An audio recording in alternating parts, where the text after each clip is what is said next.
Good afternoon, everyone. Welcome to a session on possible scenarios of the future for the agri-food industry. But before I start, a very brief introduction. So my name is Hoijtink. I'm with PwC and I coordinate all our activities in the agri-food sector across Europe, which is not only food produce like today, but also things like the protein, the traders, or dairy, etc., etc. Background is a strategy consultant, so I support companies in developing their growth scenarios into new markets and new products and areas. The presentation of today basically started a while ago when we looked at trends in the agri-food industry. We tried to basically unravel how will the future look like of the food sector. Will there be, because of climate change for instance, a shortage of food or water in this case? Or will there be abundance, because currently you see quite some oversupply in some of the sectors as well.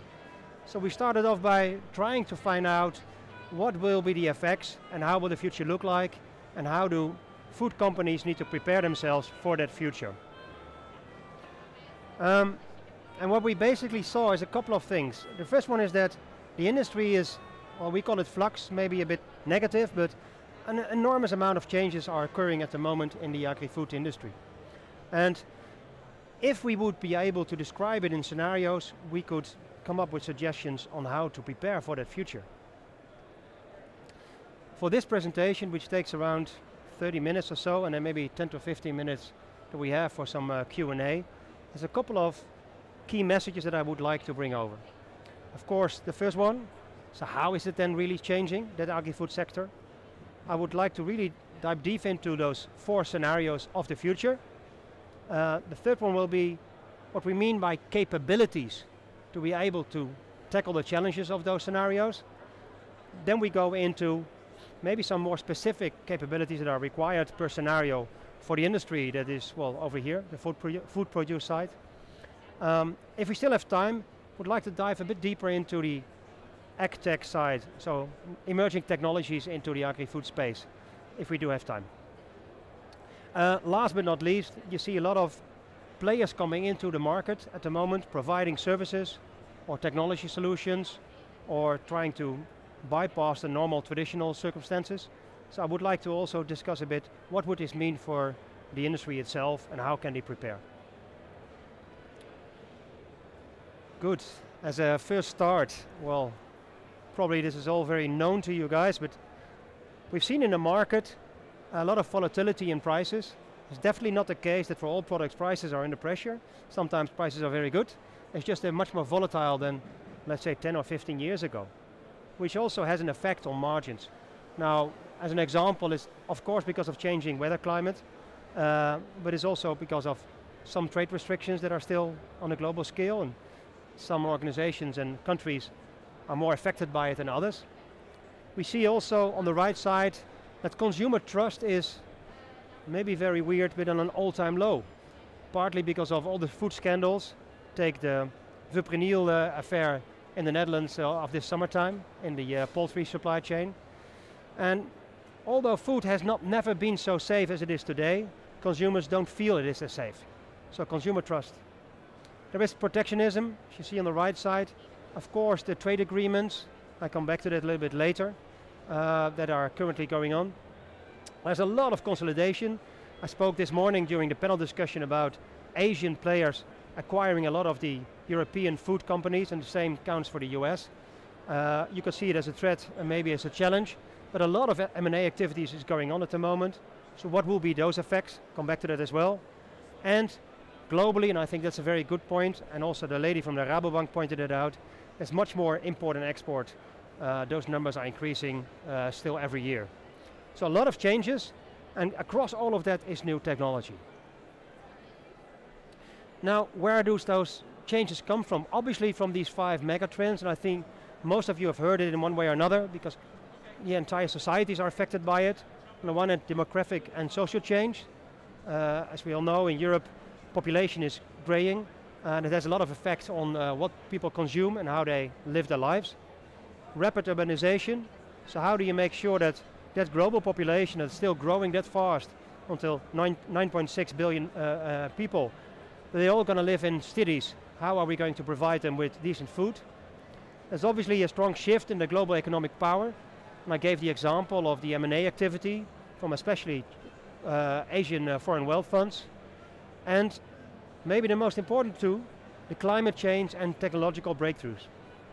And here I always give the example of the sugar industry in some parts of Africa who completely disappeared because of climate change, and they can't compete anymore with cheap Brazilian cane sugar. Technology, we'll come back to more to the end of the presentation, but maybe that's, I hope, a bit our savior in these challenging times.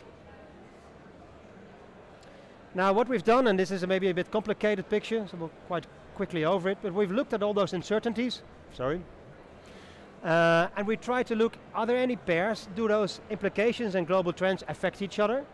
For instance, the urbanization versus climate change, does it have a dual effect, yes or no?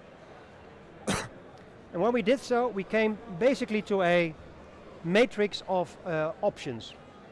On the horizontal axis, we looked at what we call the demand drivers of the future of agri-food, where we see on the one hand a potential scenario where not only the West, but also Asian and other developing markets in Africa and South America will adopt Western eating habits of a lot of eggs, dairy, and a lot of meat, which would be, to be honest, devastating for our global food supply.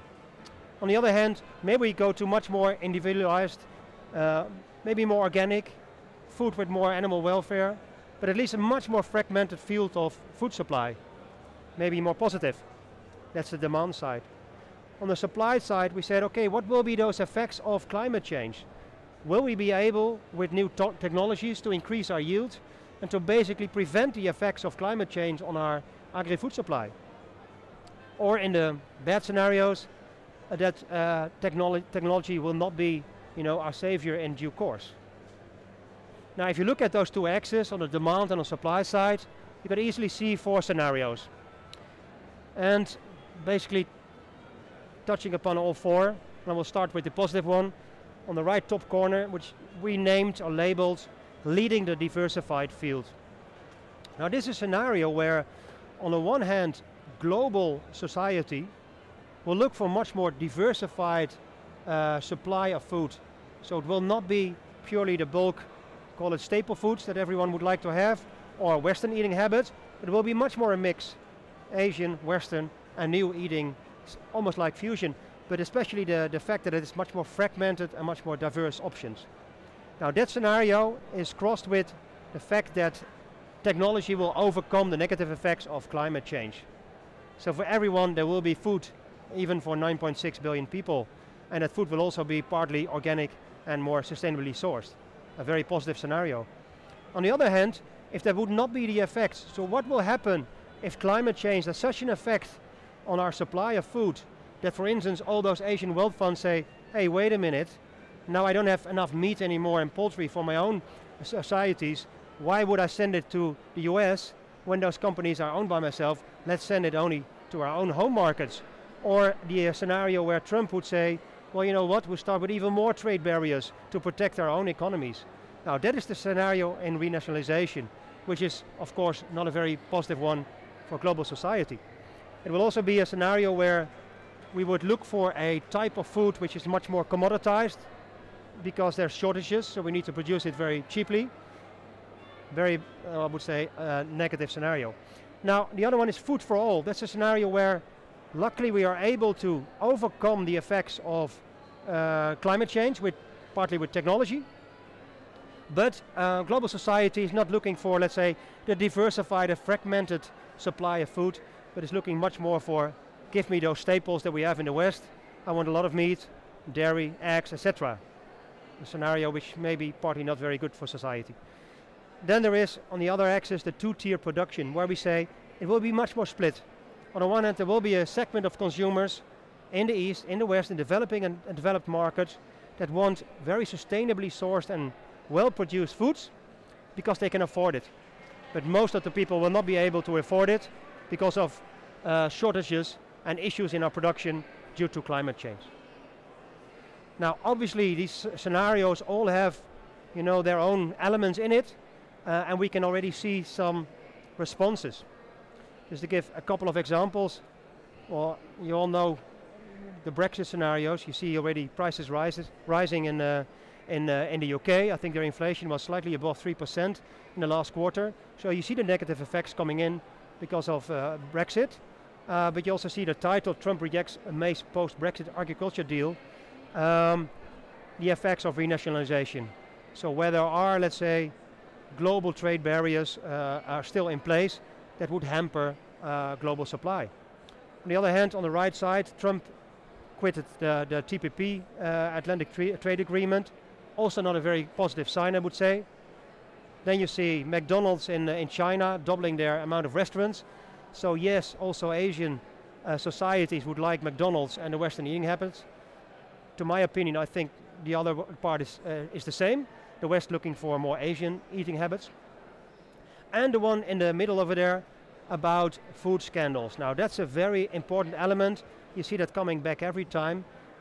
Despite all the trust that we have in the food and how much better it is than, let's say, 15 years ago, there's still a lot of scandals. And maybe even more in developing markets. And one point that I would like to touch there is that when we talk about sustainability or organic food, many people in the West would say, well, that's a luxury item. Well, I lived in Africa for a long time. I see it there, and I see it in Asia, I see it in South America. Maybe even more in those societies, people are looking for safe and good food. So from that perspective, sustainability is as important over there as in the West. Good, some science. Now, when we did that research, I just wanted to stress, it was a desktop research, so we looked at all the academic reports, societies, governmental organizations, but we also interviewed quite a lot of companies in Europe in the agri-food space. And you see some of the comments. I would like to pick out the one of BayWa. Robots will be part of our industry. For the ones who don't know, BayWa is a large trading agriculture player from the south of Germany. I think it's the biggest apple trader in Europe.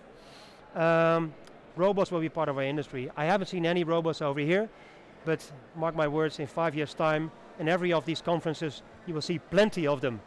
A nice example is in dairy. Already 40% of the Dutch farms the cows are milked by milk robots, and that increases rapidly at the moment. Now, with those milk robots, those farmers are able to take another job or put a lot of time in making their farms more efficient, or be able to acquire knowledge to run their business better. So those robots will have an enormous effect on the industry. Okay, very quickly then on capabilities, as I said also in the key outtake at the beginning. I think it's important to understand how to prepare for that future, and then you would need capabilities to deal with that future. Now we think about capabilities as a combination of tools and systems, processes, so how do you do things in companies, the knowledge and skills and behavior of your people, and of course also how do you structure yourself in a way that you can be effective. Now if you have that right with a capability system, together with the right products, and a very clear way of approaching your customers and the market, then you will be successful. Now then, if you take a look at those scenarios that I spoke about, food for all, leading the diversified field, the two-tier and renationalization. So what type of capabilities do I then need for in that future? As an example, in the food for all, remember that's the scenario where everyone would like to have staples, Western eating habits, but there will be shortages. Technology, luckily wise, is able to overcome that. So that's that scenario. Now you will see a scenario where large companies will thrive and expand. Because food is not that fragmented, it's much easier for those large companies to be very competitive. Because they just focus on production, production, production, as efficient and cheap as possible. And we just go for milk and whatever. Now, in that area, of course, as a capability, you would need technology to improve yields, especially in the West. We're a bit topping off on our yield improvements. Only with good technology we can make the next steps. In leading diversified field, maybe that's one of the more complicating one, because then the requirements are so broad. On the one hand, you need a lot of innovation to come up with new products, with new innovations, and maybe also new ways to deliver your products to your consumers. But you would also need to look for ways to do it in a very sustainable way, or you need to come up with organic. Now that's a whole suite of capabilities that you require to be successful, which is not a very easy one. So as I said, you need product production and business model innovation, but also there AgTech, because still you need technology to overcome those issues because of climate change. Now then there's the 2-tier. That was a scenario where we're not able to overcome all issues because of climate change, but still part of the global society would like more organic and sustainable food.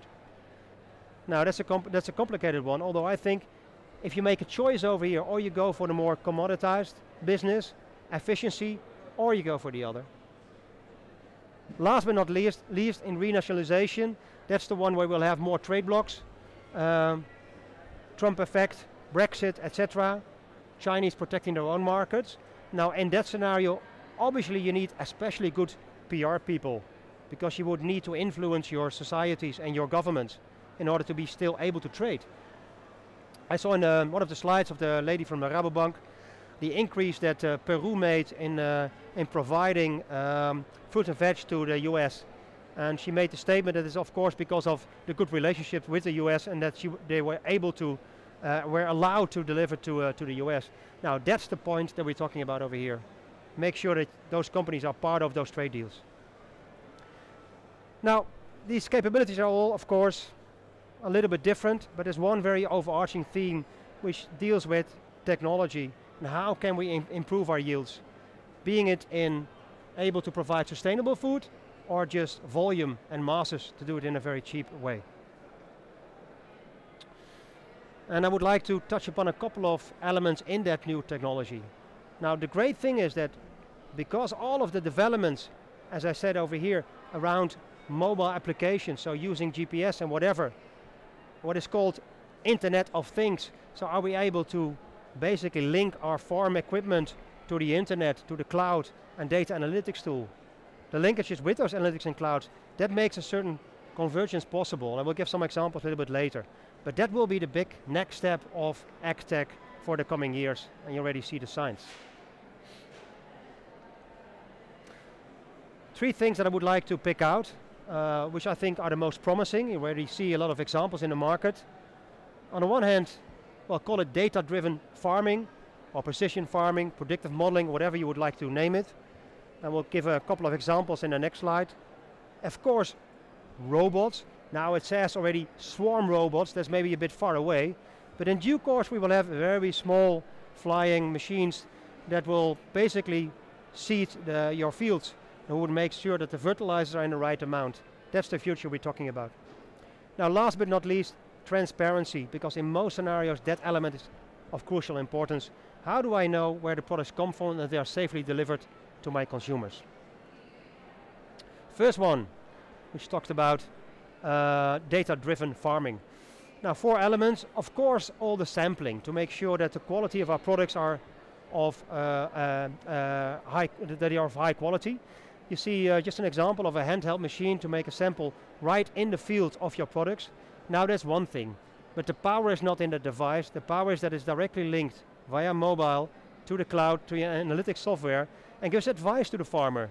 Well, this fruit or this vegetable is not ready yet, or wait a couple of days because we expect better weather, or start harvesting now because the weather forecasts are not very good. Now those simple things will come out of sampling. Sensor networks, where we have sensors in your fields and looking straight to what's the quality currently of the soil. Do I need to add another fertilizer, or do I need to come up with more crop protection materials? Now those kind of networks linked also again via wireless systems to your applications in the farms. Now something that you already see used quite often is the in-machine equipment, that your machine is not only harvesting the products or seeding products, seeds, but also directly testing the soil and using that information. It's a great example of the US, where now most of the agricultural land is already very well covered, where we know more or less of the last couple of years what the soil quality is of large parts of the lands. And if we're not able to link that to the weather that has been happening in those years, we can directly look at the output and see good relationships. Now that's the analytics that we're talking about. Last but not least, remote sensing. You already see satellites, but are we able to better control what's happening in those fields to improve yields. Now, maybe it sounds far-fetched, but all of these elements are happening at the moment. This is not future, it is today. This is the example that I just spoke about, combining information of the field.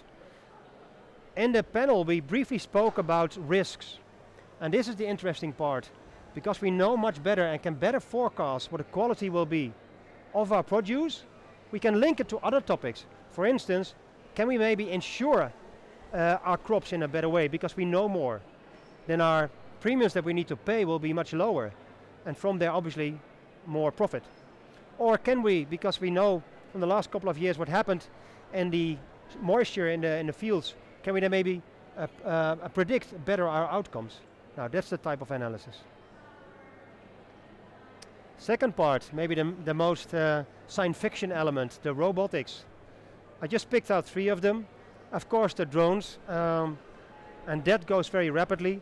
It's even that fast growing at the moment that we from PwC, we have our own drone innovation center. It's based in Poland, by the way. 30 people are only looking at applications of drones, partly in the agricultural field, because it offers so enormous amount of possibilities. As PwC, we also have 2 test farms, one in Denmark and one in Switzerland. Those farms are being used to test all the applications of drones and how can we link it to our other analytical tools.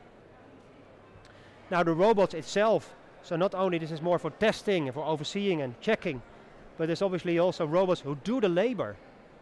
Also in the panel discussion, there will be a huge shortage of labor in some parts of the agricultural global society. Robots are obviously the only solution, but it will also make sure that our output will be more balanced and more structured. Also not unimportant. And the last one I just added because I'm a wine lover, so obviously graping, really looking forward on how that will work with the vineyard robots. Now also these 3 elements today happening. Just to give you a bit of a view of the future then of the robots. In the end, as I said, it will be very small devices, small robots, who will be controlled centrally, who could provide information. We could also do actually seeding, putting fertilizers and other stuff. Now maybe still far-fetched, but it will happen. Last but not least, the third element of technology that I wanted to pick out, and I briefly spoke about in the panel session this morning, transparency across the value chain. Obviously in protein, so pork, normal beef or poultry, or even salmon, those issues in protein are much bigger than in food produce, but still, I think it's a development that will also be driven by retail towards the food producers. Our PwC ArcNet solution, what we basically do here is that we use the DNA of the mother of, take an example of a cow. That DNA is directly linked to a small tag which is put in the ears of the calves. That DNA linked with the identification of that tag provides a unique identifier of that calf. Now what happens then, in that small tag is also a GPS device that's directly linked via cloud to a blockchain. And from that moment on, all the activities of that specific animal are being tracked via the blockchain until it's there in your supermarket. Now, big advantages. One hand, almost full transparency of the value chain of this protein. One. If there is an issue, we only have to test €2, test a little bit of the DNA of the specific meat in the supermarket, and we know the entire value chain all the way back to birth of the calf. Now that's a huge advantage. And also this is happening now. We've got testing live in a grocery store in the UK. We'll shortly start here in the Netherlands as well. And we're now looking for ways to make it also more financially viable in poultry, and we start there with turkeys as an example. Also happening today. Good, now slowly towards the end of the presentation, and there's one brief additional discussion that I would like to raise to all of you. If you take this picture, it basically describes the value chain, maybe a bit complicated, but you see a lot of large players active in this field. Take DuPont or John Deere, IBM, and they're all starting to provide services to this industry.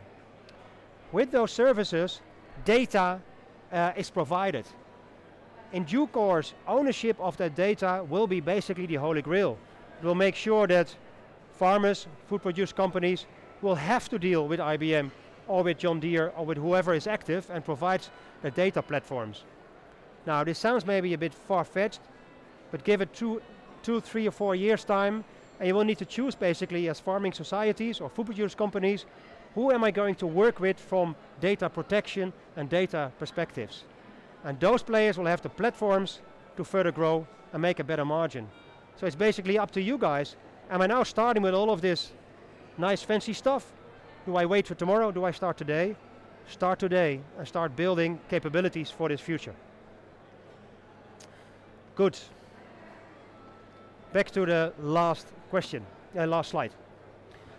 I spoke briefly about the agri-food industry, the trends that are affecting this industry, especially climate change, new technology, and obviously the enormously fast-growing population. I spoke about the 4 possible scenarios, with the one being positive, diversified field, where we would have enough food for everyone. Many food will be diversified, organic, biological, etc. And a not so positive scenario where we'll have more trade blocks.